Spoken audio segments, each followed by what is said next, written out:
Hello, it is Ryan, and I was on a flight the other day playing one of my favorite social spin slot games on ChumbaCasino.com. I looked over at the person sitting next to me, and you know what they were doing? They were also playing Chumba Casino. Coincidence? I think not. Everybody's loving having fun with it. Chumba Casino is home to hundreds of casino-style games that you can play for free anytime, anywhere, even at 30,000 feet. So sign up now at ChumbaCasino.com to claim your free welcome bonus. That's ChumbaCasino.com and live the Chumba life. No purchase necessary. VGW. Void where prohibited by law. See terms and conditions. 18+.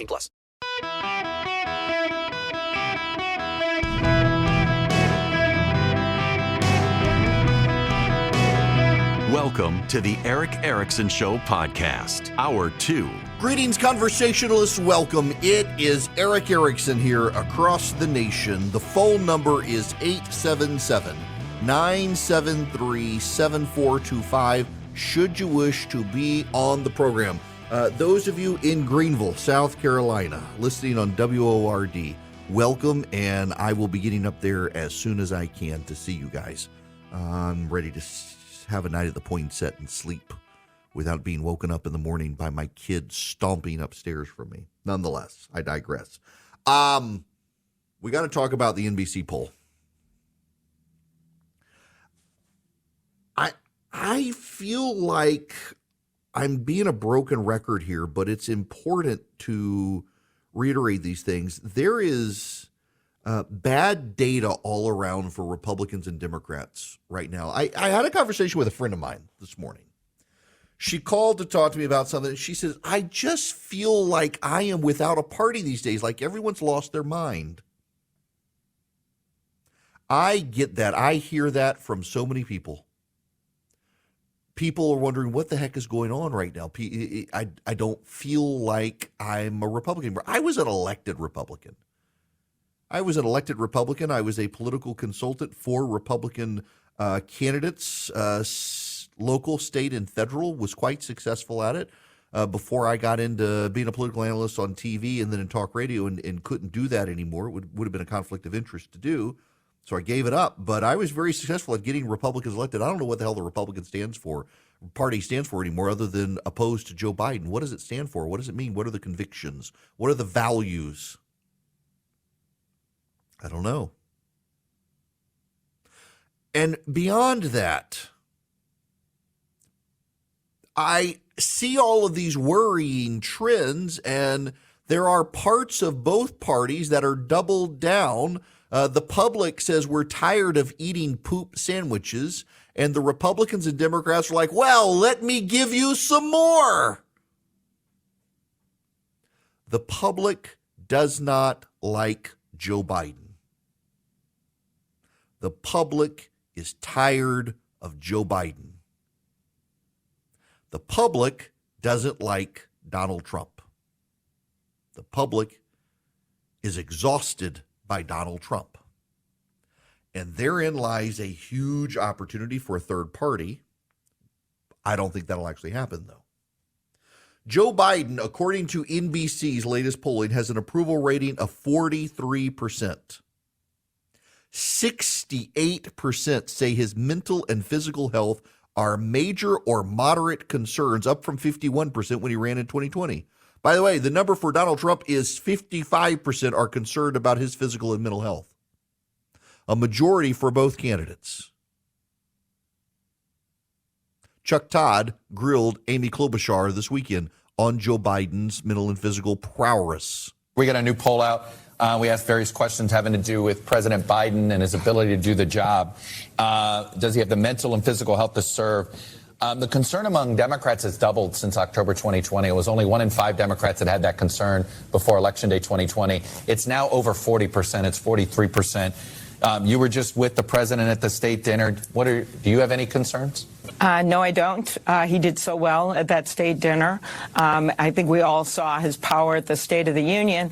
Our party is united behind him. Why? Because we work in a results-oriented business, Chuck, and he has gotten results. She can spin it all she wants, but behind the scenes, Democrats are concerned, including congressional Democrats. The problem for Republicans is that according to this poll, and by the way, you should know the Trump team is championing the NBC poll because it shows that if the election were held tomorrow for the Republican primary, Donald Trump would get 51% Ron DeSantis would get 22%, Mike Pence 7%, Christie 5%, Haley 4%, Ramaswamy 3%, Scott 3%, Hutchinson 2%. They're championing the primary numbers in Trump land. The problem is the same poll shows that if the election were held tomorrow for general election, Biden would beat Trump and DeSantis would be tied with Biden. Biden would beat Trump 49-43.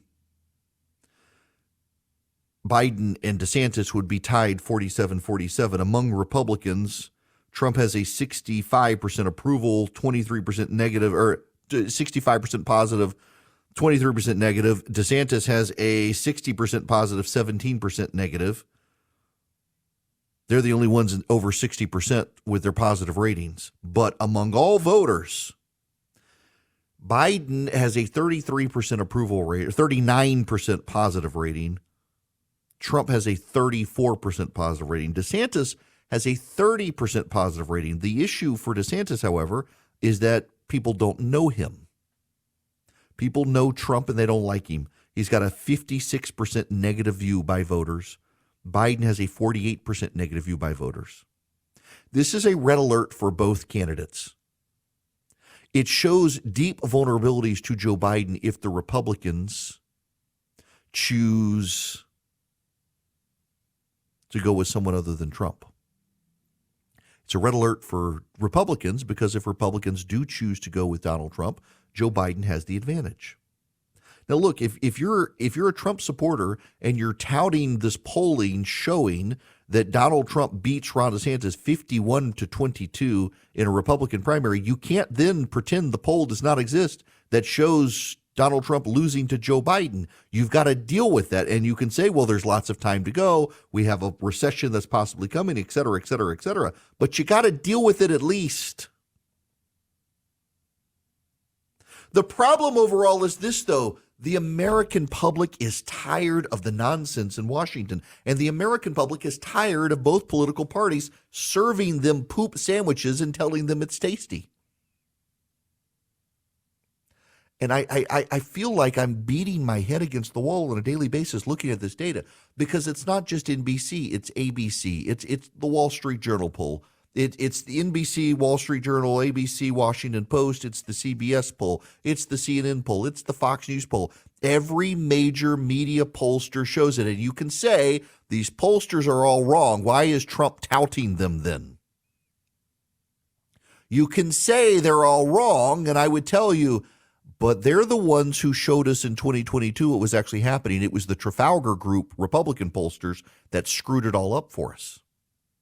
The media pollsters in 22 showed the shift towards the Democrats in the last 3 months of the election. None of the Republican polls did. And all of us were like, well, the media, they're in the tank for the Democrats. Of course, they're going to show a shift. Guess what? They were accurate. The bottom line number was not, but the trend line was. And the trend lines are what matters. In all of the polling that's out there and the polling averages, the trend lines are what matter so much because no pollster is going to get the percentage right. But a lot of these major media pollsters, they do, if you follow the trends, they talk to the same sorts of people all the time. And when those sorts of people are shifting, you detect the shift in the trend lines, and the trend lines matter. And the trend line has been very consistent here that Americans, including a lot of Republicans and a lot of Democrats, are so tired of what the bases of both parties are offering. And I've got to tell you, fundamentally, the party that wants to win is the party that should defy the expectations of voters. The party that wants to win is the party that should give the voters something novel, something new, something that is not the poop sandwich the voters are expecting. Because right now, the voters expect Republicans to serve them a poop sandwich named Trump, and they expect the Democrats to serve them a poop sandwich named Biden, and the voters do not want the sandwich. They are tired of eating what the parties are serving. The Democrats are not going to abandon Joe Biden. Robert Kennedy can parade across America shirtless, and it does not matter. The people who lean Democrat but are independent voters, they like Robert Kennedy. But the Democrats who are Democrats, who like Democrats, they like Joe Biden. They think he's out of his mind. They think his health is a big issue, but they prefer him to a nut job like Bobby Kennedy, never met a conspiracy theory the guy didn't believe. and Republicans that makes your job so easy if you're willing to do it. It makes your job so easy if you're willing to say, let's find someone else. Don't let the media be the kingmakers here. You know, it's funny, the media is out today, Politico, attacking Ron DeSantis for his campaign in New Hampshire. They're using a Trump group to attack the DeSantis campaign to make their case, which is kind of funny. But then on CNN, you've got Olivia Troy. Listen to this. This is her talking about DeSantis, but also listen to the Chris Christie bit. Why hasn't Ron DeSantis gained any ground with Trump being in so much legal hot water? Is it because he took this tact of kind of getting behind him a little bit and not slamming him for all of this legal trouble that he's in? Yeah, look, I think that is where the Chris Christie approach is actually the best approach. I think that you have to come out and you have to punch Trump in the face and you have to talk to the voters directly and say, this is actually what's really going on here. I think what has helped Trump is the fact that so many Republicans and leadership and elected officials have gotten behind him and repeated some of these talking points, right? It's about the weaponization of the Department of Justice. It's about like them going after you. It's about attacking the FBI. All of that, instead of focusing and saying, hey, by the way, Donald Trump put the national security at risk for all of you, for all Americans. That's what this person has done, but that is not what the machine is doing. And so, and you know, that's all part of the fundraising scheme as well, right? The grift continues by all of this because the fear mongering unfortunately works. This is something I don't think these people understand. Chris Christie's attacks scratch the itch of an American media that hates Donald Trump. He's given Donald Trump the business. He's beating up Donald Trump. He's criticizing Donald Trump in ways others are not willing to criticize Donald Trump. And, you know, Liz Cheney did that too. What happened is Donald Trump's polling went up. Listen, Chris Christie is the guy who he's going to throw the punches at Donald Trump that the people in the media like. I just don't know that they're the effective punches, because when you look at the public opinion polling that I'm citing, the least popular Republican running for president is Chris Christie. Like something like 65 to 70% of Republicans say Chris Christie is the one guy they will never vote for. They won't even consider him.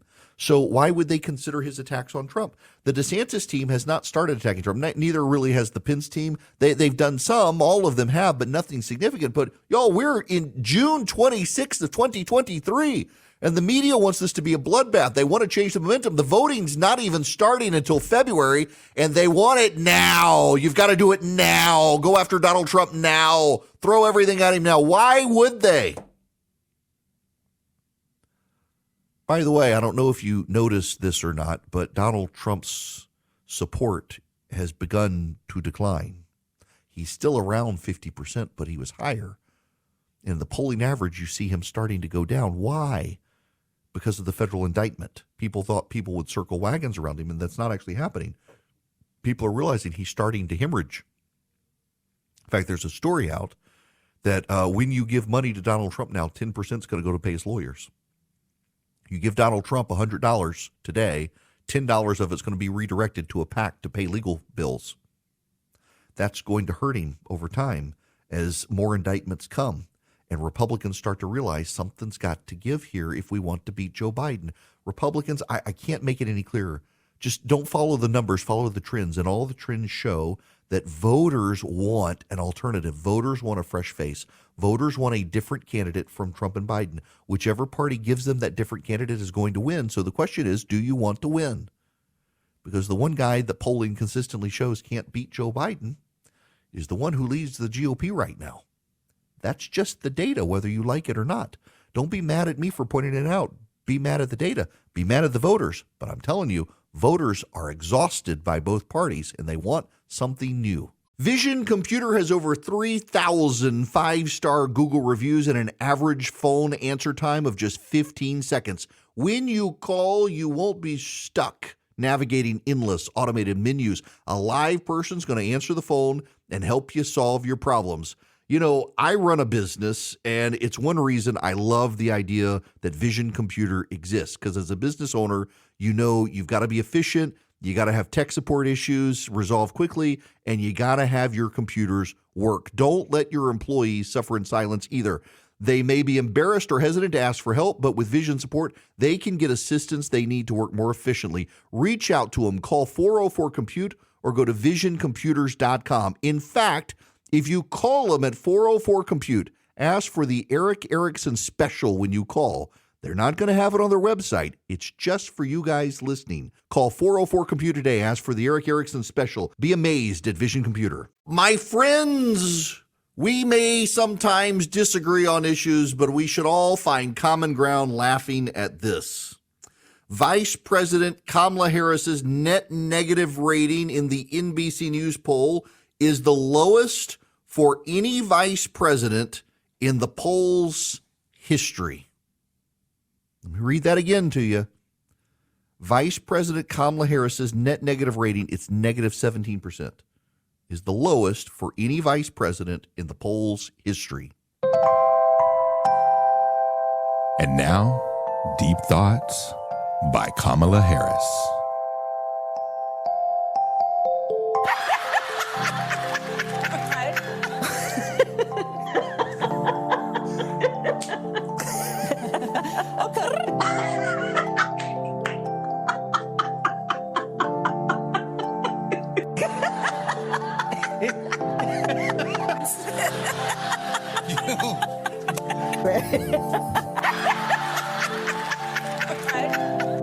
That was Deep Thoughts by Kamala Harris. This woman, holy moly, negative.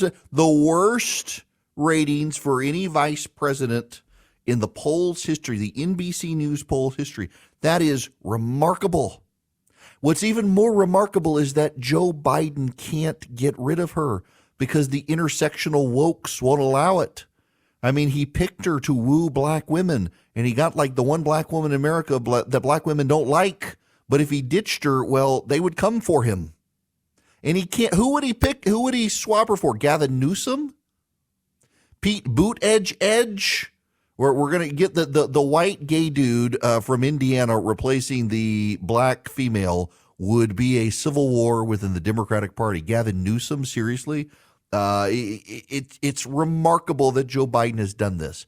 You've got his age and mental competence are an issue for 60% of Americans, now a majority of the Democratic Party, and his vice president is the least liked vice president in American history. She's less liked than Al Gore or Dan Quayle or Mike Pence or Spiro Agnew, for that matter, and that dude was corrupt. It's remarkable that this is where the Democrats find themselves, and yet on the Republican side, they don't seem to have a clue that you change the dynamics of your nominee and suddenly you win. That's the head scratcher for me there with all the dynamics right now. All right, we got to move on.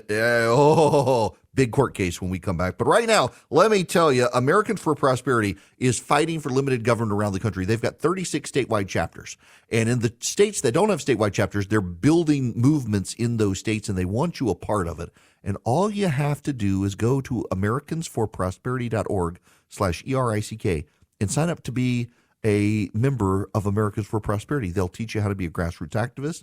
They'll teach you how to go to your city council meetings and board of education meetings, to meet your state legislators and congressmen, to advocate for free markets and free people. They'll even teach you, if you want, to be a door knocker so you can go persuade your neighbors that the fight for limited government is a fight worth having and that they should be on your side.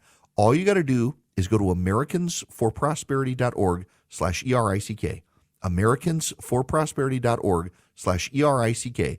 Go there, join them, become a member of their effective grassroots operation, and change the dynamic in the country towards free markets and free people. Hello, America. It is Eric Erickson here across the nation. The phone number 877-973-7425. Y'all, we got to talk about the thing none of us want to talk about. There is a lot of data out there now, and I'm a big believer in data, particularly when I see it from very diverse sources, from the left and the right, from research done in the media, research done by the political parties, research done by candidates. And there is a striking bit of data out there.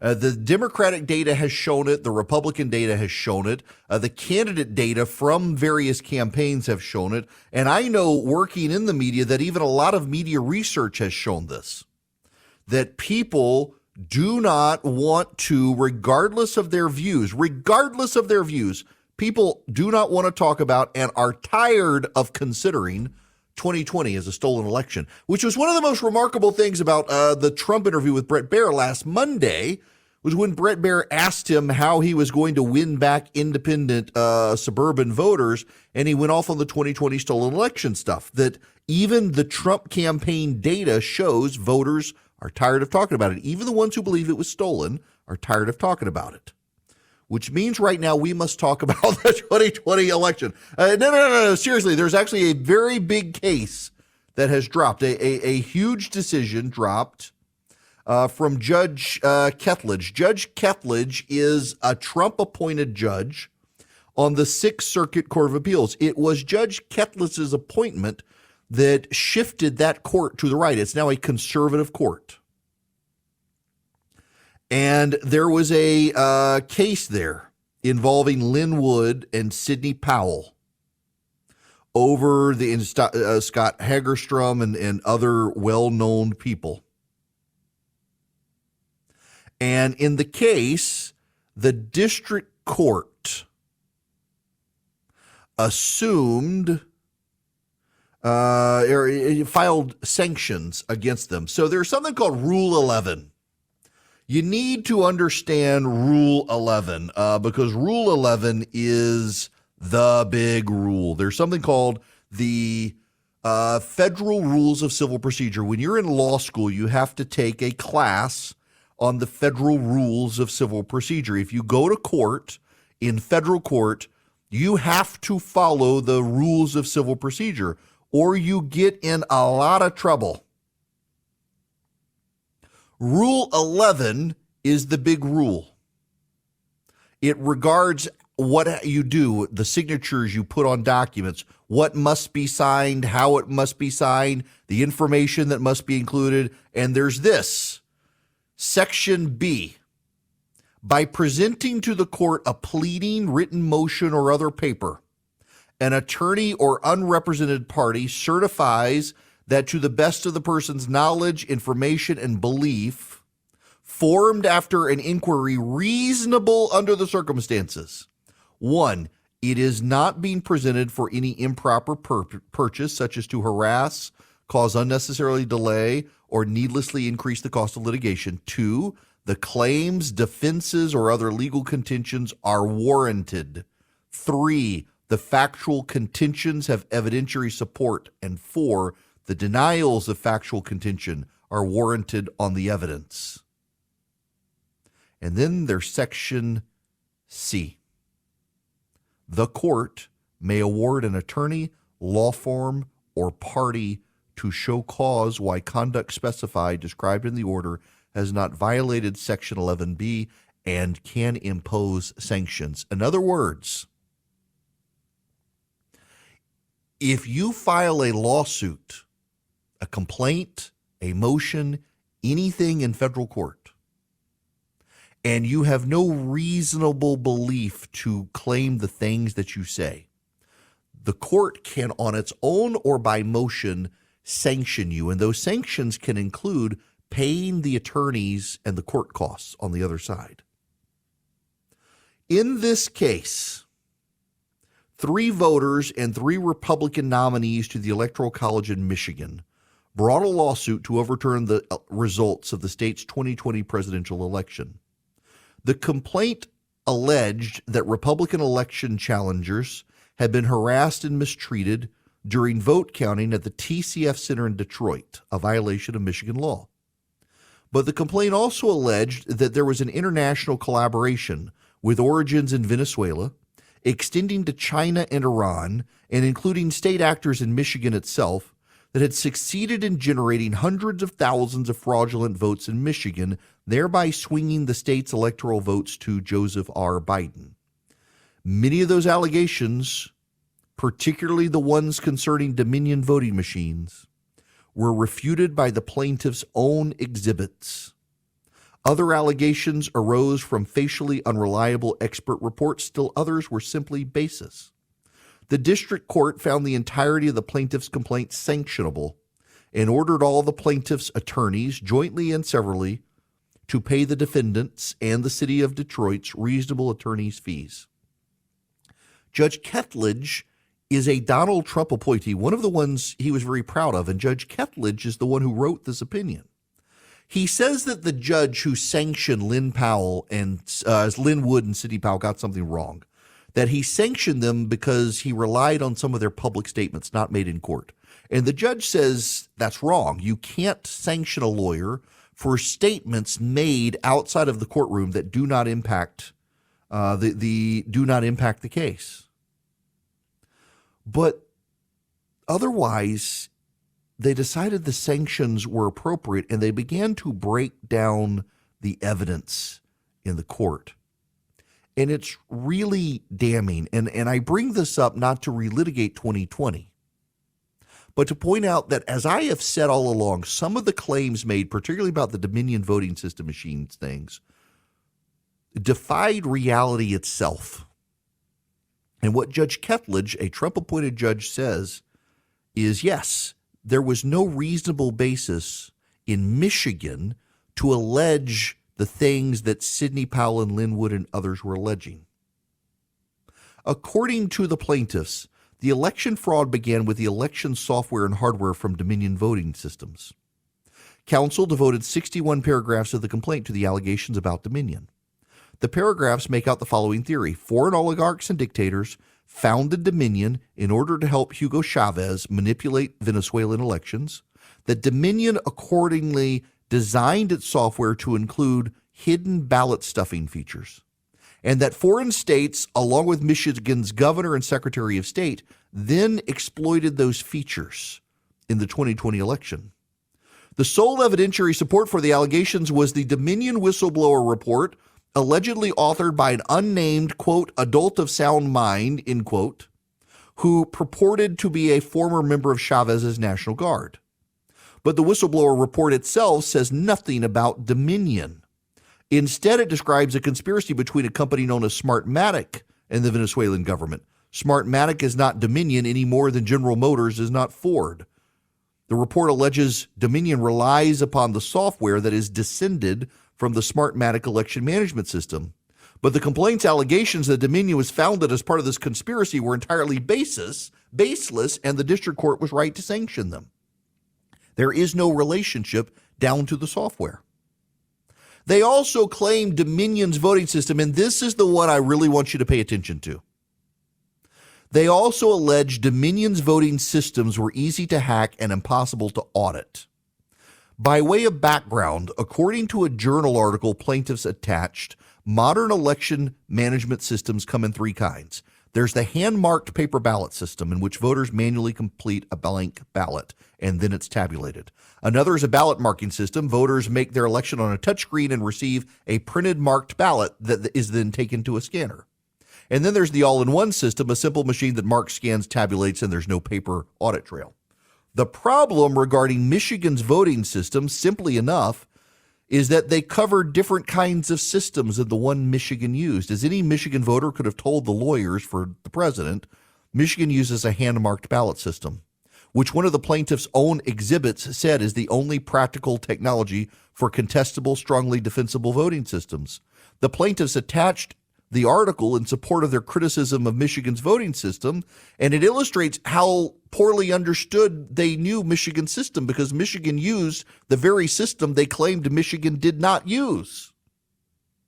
Similarly, the complaint alleges, by way of the Chavista whistleblower, that a core requirement of the Smartmatic software design ultimately adopted by Dominion for Michigan's election was the software's ability to hide its manipulation of votes. But hand-marked ballots can be recounted and audited by hand. The complaint alleges Michigan officials disregarded all the concerns that caused Dominion software to be rejected by the Texas Board of Elections in 2020. because it was deemed vulnerable to undetected and non-auditable manipulation. We set to one side that the Texas decision came after the relevant decision by Michigan officials, for the Texas decision on its face concerned a ballot marking system, not a hand-marked ballot system that Michigan uses. In other words, the plaintiffs were alleging Michigan's electronic voting system did something, but Michigan did not even use that system. More importantly were two expert opinions. Here, as to the alleged international conspiracy, the complaint alleged Dominion software was accessed by agents acting on behalf of China and Iran in order to monitor and manipulate elections. Listen to this now. The sole basis for the allegation, which was repeated widely, I might add, was the report of what the complaint called a former electronic intelligence analyst with the 305th Military Intelligence with experience gathering SAM missile system electronic intelligence. But the intelligence analyst turned out to be a Dallas IT consultant who dropped out of an entry-level intelligence course after 7 months of training. Even a cursory review of his putative report shows that it concerned the integrity of Dominion Voting Systems' website, not its voting machines. The distinction should not have been hard for counsel to keep straight. The complaint further misrepresented the report when the complaint alleged Dominion allowed foreign adversaries to access data and intentionally provided access to their infrastructure. There's no basis for that. And again, the inspection was about Dominion Voter Systems' public-facing website, not about its electronic voting. The attorneys presented an affidavit from Russell Ramsland to substantiate their suspicion foreign powers hacked Dominion's machines. Ramsland said that his background included advanced converged telecom, highly advanced semiconductor materials, hospitality, commercial real estate development and operations, as well as running Europe's highest grossing Tex-Mex restaurant. His specialized knowledge as to foreign election interference was thus questionable on its face. More to the point, Ramsland claimed that the Dominion machines had been manipulated in 4 precincts, townships, and 4 Michigan counties. Ramsland's theory was that the Dominion machines used in those counties were said to be model DRM 16011, and they lacked processing capacity to count as many ballots as were counted in the relevant precincts. But Ramsland likewise assumed that those counties used a ballot marking system that was nowhere used in Michigan, which showed that he did not know the machines being used in Michigan, meaning his assumptions about the processing capacity were baseless. Moreover, a simple internet search would have shown that Macomb and Oakland counties did not use Dominion systems at all. In other words, regardless of your views of the 2020 election, a lot of people have quoted Lynn Wood and Sidney Powell's affidavit of Mr. Ramsland and of the IT military intelligence guy. And it turns out the military intelligence guy dropped out of the one and only military intelligence course he ever took. And Mr. Ramsland did not even know the electronic voting machines that were used in Michigan. And so the attorneys, according to Judge Ketledge, who was a Trump-appointed judge, the attorneys can be sanctioned and will be sanctioned and will pay all sorts of legal fees for bringing this case. The problem here is how many people were duped by these people. How many people bought into it?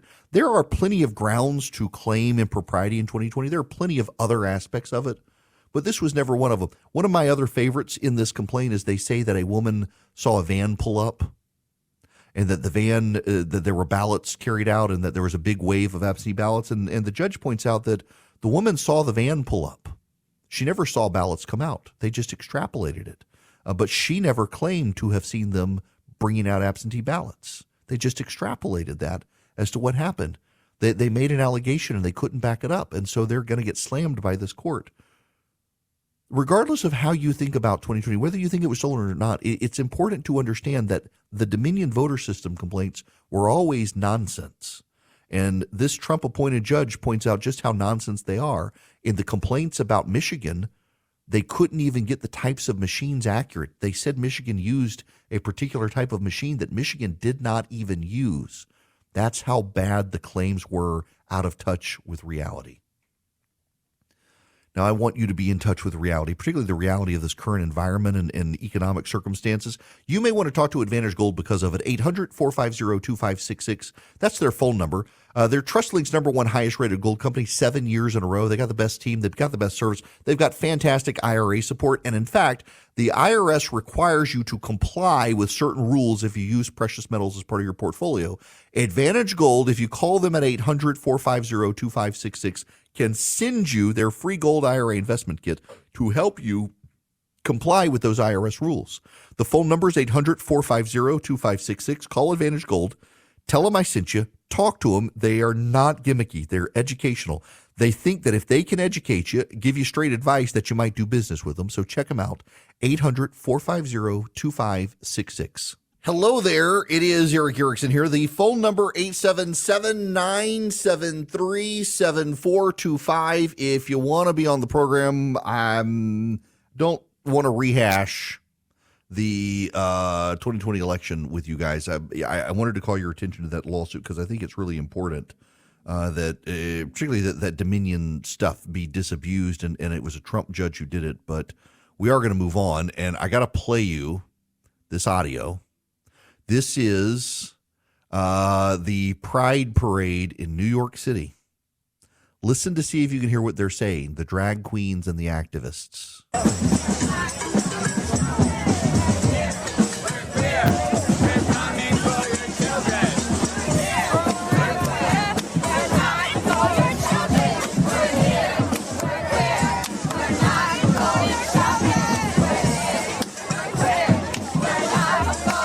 That's right.